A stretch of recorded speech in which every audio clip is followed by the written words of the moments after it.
நம்ம எல்லாத்தையும் நியாயமா பேசுறோமான்னு பார்த்தா நிச்சயமா வசதி படைச்சவங்க கிட்ட வரும்போது அவங்கள்ட்ட பேசுற விதம் ஒரு மாதிரி இருக்கு, கொஞ்சம் வசதி இல்லாமல் வரும்போது அவங்கள்ட்ட பேசுற விதம் ஒரு மாதிரி இருக்கு, அவங்களை கவனிக்கிற ஒரு மாதிரி இருக்கு, இவங்களை கவனிக்கிற விதம் ஒரு மாதிரி இருக்கு.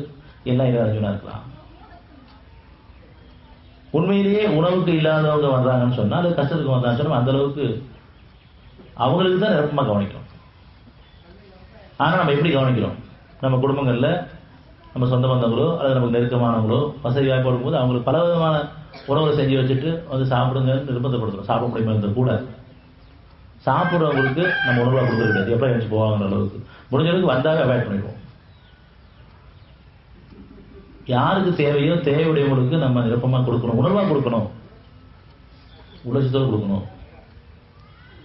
அதுக்காக இவங்க கவனிக்க வேணாம்னு சொல்லலை. நம்ம நிலைப்பாடு எப்படி இருக்குங்க தான்.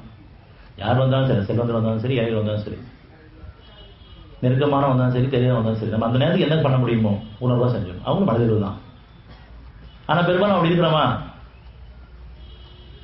மனசாட்சி என்ன சொல்றது? பாகுபாடு பார்க்குறோம். பேசுற விதத்தில் கூட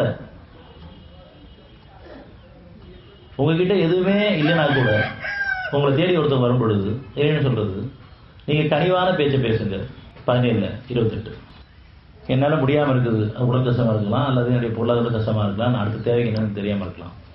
அந்த சூழ்நிலை இருக்கும் பொழுது கூட இறைவன் உங்களுக்கு பரிசு வச்சிருக்கான்.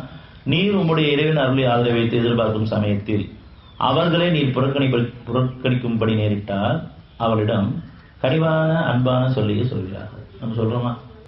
அந்த சூழ்நிலை நமக்கு யார்ட்டுக்கு இப்போ இல்லை. நல்ல நிலை இருக்கும் பொழுது கூட அந்த கனிவா அன்பா பேச முடியல. ஆளுக்கு தகுந்த மாதிரி நம்ம பேசுறோம். இறைவனுக்கு பயந்தா மட்டும்தான் நியாயமான பேச்சு நமக்கு வரும். இல்லைன்னு சொன்னா அவங்க வசதி வாய்ப்பு தான் பேச ஆரம்பிக்கும். நம்ம பயபக்தி வேணும். அப்படியே நம்ம பேசினாலும் கூட தவறு மன்னிப்பு எடுக்கணும்.